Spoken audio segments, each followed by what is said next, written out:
Bonjour tout le monde. Dans cette séance, on va présenter un exercice concernant une fonction, étude d'une fonction parabole pour les troncs communs BIOF. Donc c'est pour cela qu'on va commencer par l'énoncé.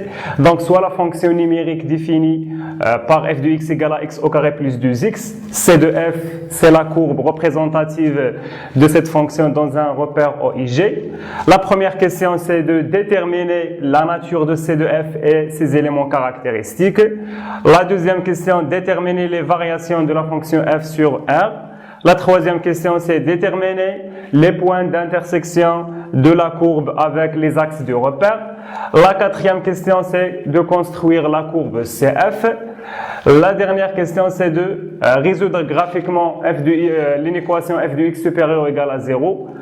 La question B, c'est d'y discuter, ça c'est le nouveau, discuter selon le paramètre réel m, le nombre de solutions de l'équation f de x égale à m. Donc, on commence par un petit rappel concernant les fonctions polynômes. Voilà, donc on va commencer par un rappel de points. C'est quoi? On a vu dans le cours que pour étudier les variations d'une fonction parabole se forme ax carré. Donc, si vous avez une fonction de cette forme-là, ax carré plus bx plus c, on a vu dans le cours que ça, c'est une fonction parabole. Sa courbe, voilà, sa courbe CF est une parabole. Voilà. La deuxième des choses, c'est le centre oméga de coordonnées moins b sur 2a, f de moins b sur 2a. La troisième des choses, c'est l'axe de symétrie. L'axe de symétrie. L'axe de symétrie, c'est la droite d'équation x égale à moins b sur 2a. Et concernant les variations, on a vu dans le cours que les variations d'une fonction qui s'écrit sous la forme ax carré plus bx plus c, c'est selon a. Donc on discute, ça c'est un petit rappel, on discute selon le signe de a, CA positive et CA négative. Si vous avez a est un nombre positif, alors donc le premier cas c'est A positif, alors f est décroissance sur l'intervalle moins l'infini moins b sur 2a, c'est bien, et croissance sur l'intervalle moins b sur 2a plus l'infini. Ça, c'est A est positif. Et si c'est A négatif, c'est le contraire. C'est-à-dire, si vous avez le nombre A est un nombre négatif, alors F, elle est croissante sur cet intervalle et elle est décroissante sur l'autre intervalle. Ça, c'est un petit rappel pour répondre aux questions. Donc, on commence par la première question. Déterminer la nature de C de F et ses éléments caractéristiques. Donc, la nature, donc, on a CF. On a CF, donc la courbe de la fonction f est une parabole. Ça, c'est la nature de CF, c'est une parabole. Les éléments caractéristiques, c'est les deux choses. C'est le centre et l'axe de symétrie. Donc, on a CF est une parabole de centre, d'après la rappel, oméga de coordonnées moins b sur 2a. Ici, la valeur de b c'est 2, la valeur de a c'est 1 et la valeur de c c'est 0. Donc, moins b sur 2a c'est moins 2 sur 2 fois 1. C'est moins 2 sur 2 qui est égal à moins 1. Et je calcule l'image de moins 1. C'est-à-dire que oméga est de centre quoi? Moins 1. Et l'image de moins 1 par f. F de moins 1, c'est moins 1 le tout au carré, c'est 1. Plus 2 fois moins 1, c'est moins 2. Donc, c'est 1 moins 2, c'est moins 1. Voilà, je détermine la deuxième caractéristique, c'est le centre. La troisième caractéristique, c'est l'axe de symétrie. Et, donc on continue, et d'axe de symétrie. Et d'axe de symétrie est la droite d'équation Deux points. Vous avez ici la droite d'équation x égale moins b sur 2a. Donc la droite d'équation x égale à moins b sur 2a, c'est moins 1. Voilà, on a répondu à la première question concernant la nature et les éléments caractéristiques. Deuxième des choses, c'est quoi? C'est déterminer les variations de la fonction f sur R, parce que le domaine de définition de f, c'est une fonction polynôme, donc le domaine de définition, c'est R. Donc, on cherche à déterminer les variations de cette fonction. Donc, les variations de f, c'est, on discute selon le signe de A. Ici, la valeur de A, c'est 1, c'est un nombre positif, donc, puisque 2 points A égale à 1 dans ce cas-là est un nombre strictement positif. Donc on a dans ce cas-là que f elle est décroissante sur l'intervalle moins l'infini moins b sur 2a et croissante sur l'intervalle moins b sur 2a plus l'infini. Donc puisque a positif, alors f est décroissante sur quel intervalle? L'intervalle moins l'infini, moins b sur 2a, c'est moins 1. On a déjà calculé moins b sur 2a. Et croissante sur quel intervalle? L'autre intervalle, c'est moins b sur 2a, c'est moins 1, plus l'infini. Voilà, on a déterminé les variations de cette fonction. On peut le résumer dans un tableau nommé de tableau de variation. On trace le tableau de variation de la fonction f sur R. Donc, le tableau de variation pour résumer les variations de cette fonction. Voilà le tableau de variation x, comme ça, x, f de x. Toujours ici, je mets le domaine de définition de la fonction, c'est moins l'infini plus l'infini, c'est R. Les variations, vous avez deux intervalles, moins l'infini, moins 1, et moins 1 plus l'infini. Donc ici, c'est l'intervalle moins l'infini, moins 1. Le deuxième intervalle, c'est moins 1 plus l'infini. La fonction, elle est décroissante sur cet intervalle, moins l'infini, moins 1, et croissante sur l'intervalle moins l'infini, moins 1 plus l'infini. Ici, je mets l'image de moins 1 par f, c'est moins 1. Ça, c'est le tableau de variation qui nous permet de résumer les variations d'une telle fonction dans un tableau. C'est bien. La troisième question, c'est déterminer les points d'intersection de C de F avec les axes du repère. Comme vous savez bien qu'on a deux axes. Donc, la troisième question, on va commencer par l'intersection de CF avec, on commence OX. C'est quoi OX? C'est l'axe des abscisses. Donc, comment on détermine l'intersection d'une telle courbe avec l'axe des abscisses? Tout simplement, on résout l'équation f de x égale à 0. Donc, pour déterminer l'intersection de CF avec l'axe OX, revient à résoudre l'équation f de x égale 0. C'est bien. Donc f de x égale à 0, c'est-à-dire f de x, je remplace f de x par sa valeur, c'est x carré plus 2x égale 0. Équivalent. Ça, c'est, on résume f de x égale à 0. Si x en facteur par x, x plus 2 égale à 0. Équivalent. Le produit est nul, c'est l'un des termes nul. Équivalent que x égale à 0 ou x plus 2 égale à 0. Équivalent. X égale à 0 ou x égale à moins 2. Donc, on remarque que l'intersection de la courbe CF et l'axe des abscisses en deux points. Le premier point est d'abscisse 0. Le deuxième point est d'abscisse moins 2. Donc, j'écris conclusion. Je peux écrire cette formule-là CF. Voilà, elle se prononce inter OX. Ces deux points. Je le nomme le premier point, c'est le point A de coordonnées 0. L'image de 0, donc l'image de 0 par f, c'est 0.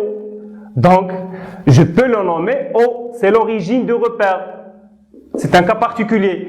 Et le point B de coordonnées moins 2, et je calcule l'image de moins 2 ici. Moins 2 au carré, c'est 4, moins 4, c'est 0. Toujours l'ordonnée égale 0. Voilà, j'arrive à déterminer l'intersection de CF avec l'axe des abscisses. Maintenant, on va voir l'intersection de CF. Deuxième point, c'est l'intersection de CF avec OY. C'est-à-dire, on cherche l'intersection de la courbe C de F avec le deuxième axe, c'est l'axe des ordonnées.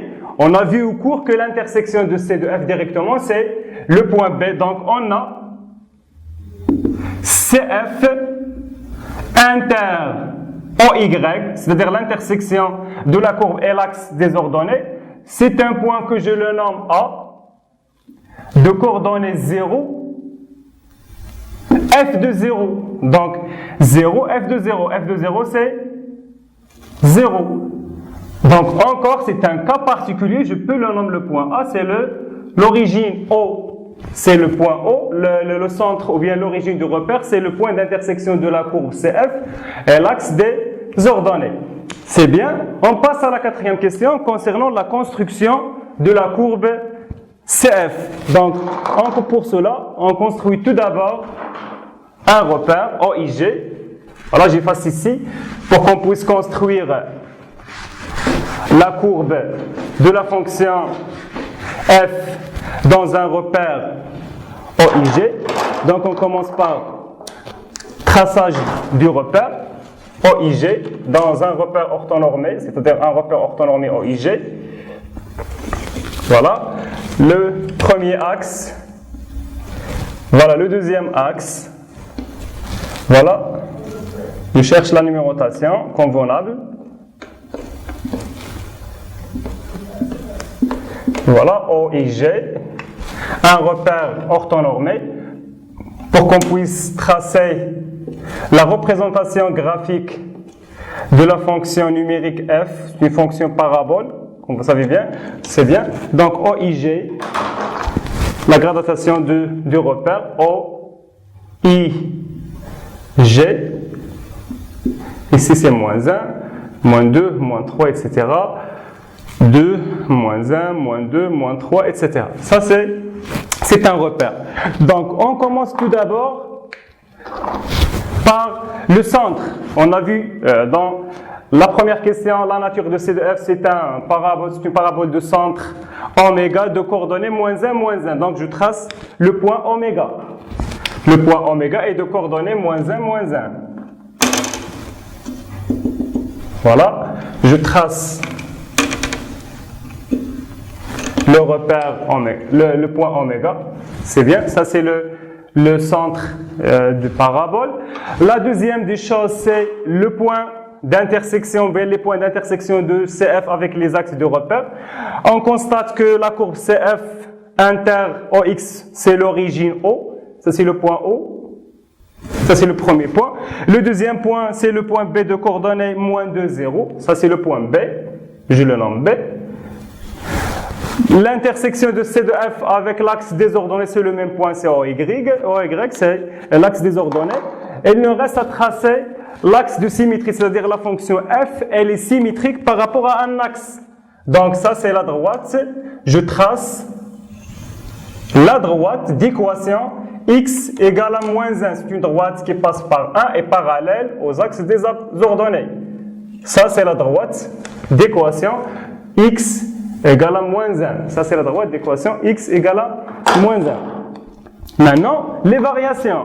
La fonction f, elle est strictement elle est décroissante sur l'intervalle moins l'infini, moins 1. Elle passe par ce point-là. Donc, voilà, on commence par le sommet. C'est bien. La fonction, elle est strictement décroissante. Elle passe par le point B de coordonnées moins 2, 0. De cette manière-là. La fonction, elle est décroissante. Voilà. De cette manière-là, pour tracer. Voilà, donc on a tracé la courbe de la fonction f sur l'intervalle moins l'infini moins 1. Dans l'autre partie, il se fait de tracer le symétrique de cette partie par rapport à l'axe, c'est ça, c'est l'axe de symétrie. Le symétrique de point B, c'est le point O, etc. Donc, il sera croissante de cette manière-là. Voilà. On constate que ça, c'est la fonction, ça, c'est la courbe CF, la courbe représentative de la fonction f dans un repère. C'est une fonction, bien, c'est une parabole de centre oméga, l'axe de symétrie, etc. On passe à la dernière question, c'est la question numéro 5. Elle est constituée de deux questions intermédiaires A et B. Voilà. Donc, cinquièmement, A. C'est résoudre, voilà, la question c'est résoudre graphiquement, résoudre la résolution, bien sûr graphique de l'inéquation f de x supérieur et égal à 0. Ici, comment résoudre une équation, une équation graphiquement? F de x supérieur ou égal à 0 signifie graphiquement, je cherche les x, parce que résoudre une équation, c'est trouver les valeurs du x. Donc ça c'est l'axe des abscisses, des x, ça c'est l'axe des f(x). Donc je cherche les x de telle sorte quoi? De telle sorte que leurs images par f nous donnent des valeurs qui sont supérieures ou égales à 0. Donc je parcours l'axe des abscisses et je cherche les intervalles où la fonction, ou bien où les x. Je prends les x, voilà, c'est l'axe, c'est une droite graduée, c'est moins l'infini plus l'infini, ça c'est 0. Et je parcours du moins l'infini jusqu'à moins 2. Donc, sur l'intervalle moins l'infini, moins 2, qu'est-ce que vous remarquez? N'importe quelle valeur ici, leurs images par f nous donnent une valeur qui est positive. Si je prends x ici, voilà l'intersection, la projection sur l'axe des ordonnées nous donne des valeurs positives. C'est ça ce que je cherche. Et je continue. Si je dépasse moins 2, qu'est-ce que vous remarquez? Si je prends un x ici, donc son image par f, est-ce qu'il nous donne une valeur positive? Non, il nous donne une valeur négative. Donc cet intervalle n'est pas inclus. Parce que moi je cherche les intervalles où la fonction f, elle est positive. Je continue jusqu'à le point d'intersection de CF avec l'axe des abscisses et l'origine.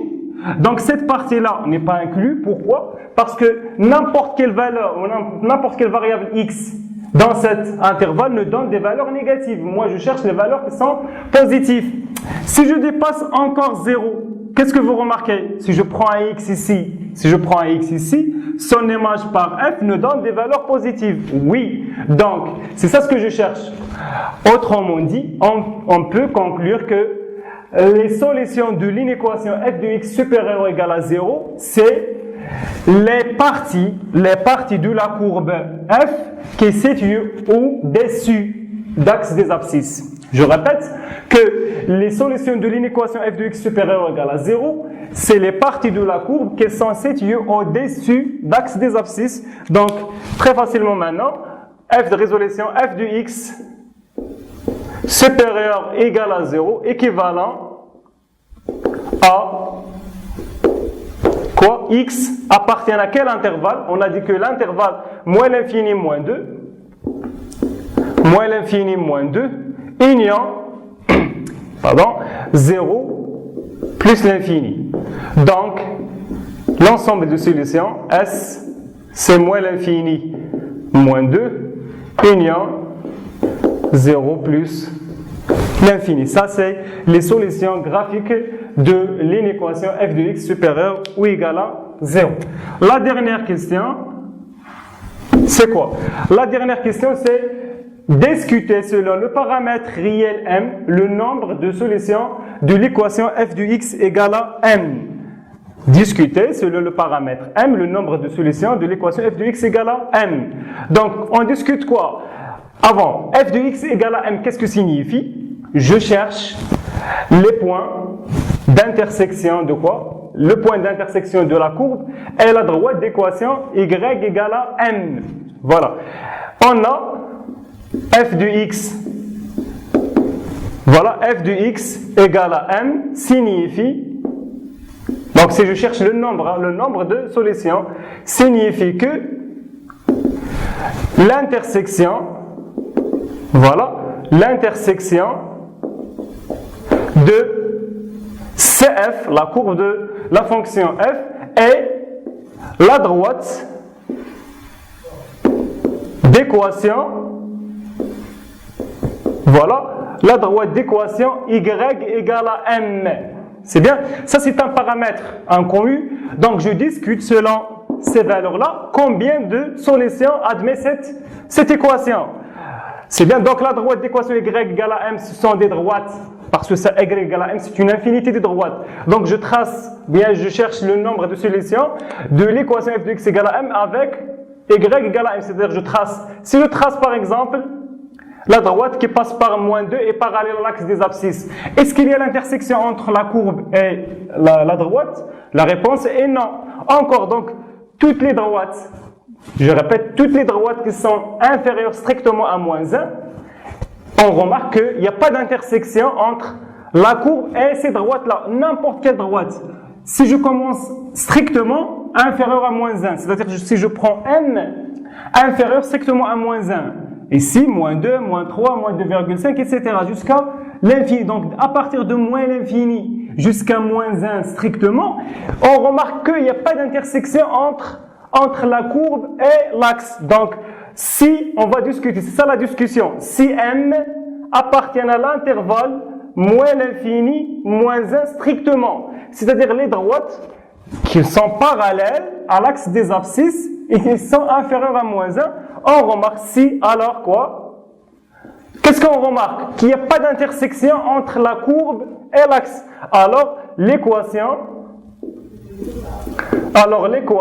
que je le nomme étoile, alors l'équation étoile n'admet pas de solution dans R. N'admet pas de solution dans R. C'est bien. Deuxième des choses, maintenant c'est y ou bien c'est m égale à moins 1. Si y égale à moins 1, c'est-à-dire si je trace la droite d'équation y égale à moins 1 qui passe par moins 1 et parallèle à l'axe des abscisses, qu'est-ce qu'on remarque? Que la droite, elle est tant marquée, donc on va prendre cet exemple comme cas particulier. Si je trace la droite d'équation y égale à moins 1, voilà.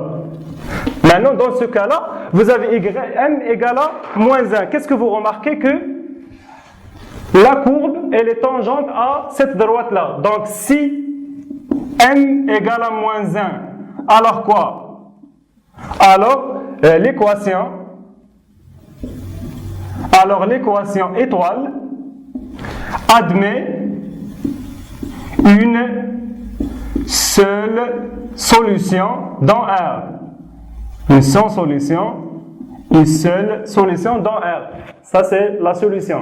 Maintenant, si je dépasse, ou bien si m dépasse moins 1 strictement, c'est-à-dire je trace les droites d'équation y égale à m avec m supérieur strictement à moins 1. Donc, je trace, il existe une infinité de droites, mais qu'est-ce que vous remarquez? N'importe quelle droite qui, avec m supérieur à moins 1, on remarque que l'intersection, voilà la première, ça c'est la droite d'équation y égale à 0. Combien d'intersections? C'est 2 points. Si je trace la droite qui passe par 1, par exemple, et parallèle à l'axe des abscisses, on remarque que l'intersection c'est 2 points, etc. jusqu'à l'infini. Donc si m supérieur strictement à moins 1, alors l'équation étoile, c'est f de x égale à m, admet exactement combien? Admet 2 solutions réelles bien sûr dans R. Admet 2 solutions dans R. Ça c'est ce qu'il fallait démontrer et j'arrive maintenant à terminer l'exercice et je vous remercie pour votre attention.